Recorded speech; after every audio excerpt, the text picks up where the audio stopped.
Selamat pagi bagi kita semua warga jemaat GKPA dan simpatisan dimanapun berada. Kita jumpa kembali pada hari ke-313 2024. Sebelum kita mulai karya pengabdian kita hari ini, kita berdoa. Damai sejahtera Allah yang melampaui segala akal, itulah kiranya yang memelihara hati dan pikiranmu dalam Kristus Yesus Tuhan kita. Amin. Firman Tuhan yang akan kita renungkan pada hari ini tertulis dalam kitab Matius pasal 9 ayat 36. Demikian tertulis. Melihat orang banyak itu, tergeraklah hati Yesus oleh belas kasihan kepada mereka, karena mereka lelah dan terlantar seperti domba yang tidak mempunyai gembala. When he saw the crowd, he had compassion on them, because they were bewildered and helpless, like sheep without a shepherd. Amen. Yang berbahagialah mereka yang mendengar serta memelihara kebenaran firman Tuhan. Tema renungan kita pagi ini, momen penuh kasih dan empati Yesus. Momen penuh kasih dan empati Yesus. Nas hari ini menggambarkan momen penuh kasih dan empati Yesus saat dia memandang orang banyak.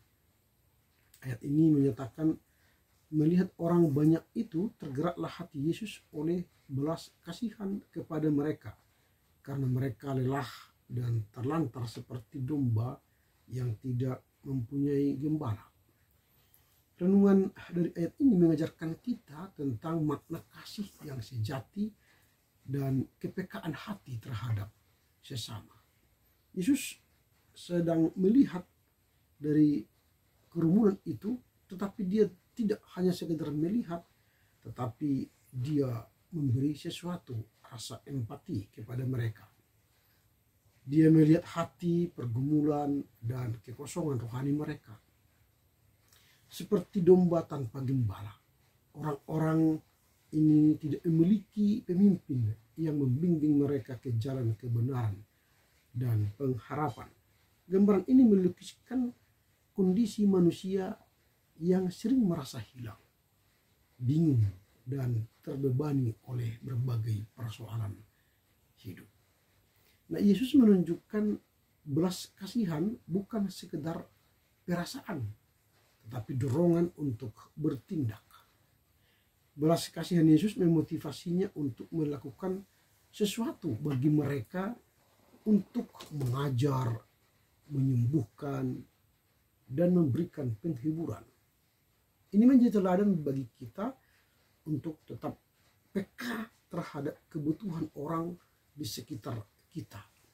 Saat kita melihat seseorang yang tampak lelah, terlantar secara fisik, emosional, atau spiritual, kita diingatkan untuk tidak hanya merasa iba terhadap mereka, tetapi harus tergerak untuk membantu mereka. Renungan ini mengajak kita untuk menjadi gembala-gembala kecil dalam kehidupan sehari-hari. Hadir untuk orang lain dengan kasih, dengan kepedulian yang tulus. Bagaimana kita merespon orang-orang di sekitar kita yang lelah dan terlantar? Mungkin mereka adalah teman yang sedang menghadapi masa sulit, keluarga yang memerlukan dukungan, atau bahkan orang asing yang membutuhkan perhatian kecil dari kita. Belas kasihan Yesus adalah panggilan untuk kita untuk bertindak. Mari kita berdoa dengan hati yang penuh dan dipenuhi kasih untuk mampu memberi dan melihat kebutuhan dan memberikan dukungan kepada mereka yang memerlukan. Seperti Yesus, biarlah kita tergerak oleh belas kasihan yang nyata, membawa terang harapan bagi dunia yang sering merasa lelah, hilang arah, dan tanpa arah. Apa yang perlu kita renungkan dari nas hari ini? Ada beberapa poin yang perlu kita renungkan. Yang pertama, empati dan kepedulian. Ayat ini menunjukkan betapa hati Yesus penuh belas kasih terhadap orang banyak. Nah, hal ini mengajarkan kepada kita untuk memiliki rasa empati dan peduli terhadap sesama, terutama mereka yang lelah, yang putus asa, dan tidak memiliki arah hidupnya. Itu yang pertama. Yang kedua, kebutuhan akan pemimpin dan pembimbing rohani.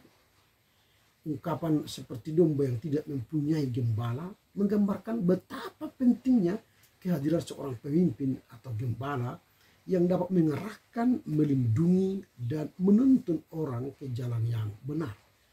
Ini menjadi pengingat bahwa manusia membutuhkan bimbingan rohani untuk menjaga integritas dan kesejahteraan mereka. Yang ketiga, panggilan untuk menjadi gembala bagi orang lain. Ayat ini juga bisa menjadi dorongan bagi kita para pengikut Yesus untuk menjadi gembala yang sedang membimbing, memberi pengharapan, membantu orang lain yang mungkin sedang terlantar, kebingungan dan kesulitan. Yang terakhir, yang keempat, kasih yang tanpa batas. Kasih Yesus yang tanpa batas. Kasih Yesus yang tanpa batas ini digambarkan adalah kasih yang tidak pilih-pilih dan menjangkau semua orang. Dia tidak hanya memilih si A, si B, si C, tetapi semua orang tanpa memandang latar belakang, tanpa memiliki syarat untuk menerima kasihnya. Ini adalah teladan bagi kita untuk mengasihi orang lain tanpa syarat, dengan tulus, sikap yang terbuka untuk menolong orang lain. Karena itu apa yang kita hendak renungkan dari Nazaret ini, pertama, empati dan kepedulian kepada sesama. Yang kedua, kita peduli melihat kebutuhan akan pemimpin dan pembimbing rohani bagi orang lain, dan panggilan untuk menjadi gembala bagi orang lain. Dan yang keempat, kasih Yesus yang tanpa batas. Karena itu dengan merenungkan ayat ini diajarkan kepada kita untuk meniru sikap Yesus dalam melihat, merespon kebutuhan orang-orang di sekitar kita dengan kasih dan kepedulian yang mendalam. Amin. Terima kasih Tuhan, kami telah mendengar sabda-Mu. Mampukan kami untuk mampu memiliki momen yang penuh kasih dan empati seperti Yesus. Memiliki rasa belas kasih untuk menolong orang yang terlantar, orang yang tanpa arah, orang yang tidak memiliki gembala, supaya mereka menjadi digembalakan oleh kami melalui kekuatan daripada Yesus. Amin. Selamat berkarya untuk Tuhan. Tuhan Yesus memberkati. Horas, horas, horas.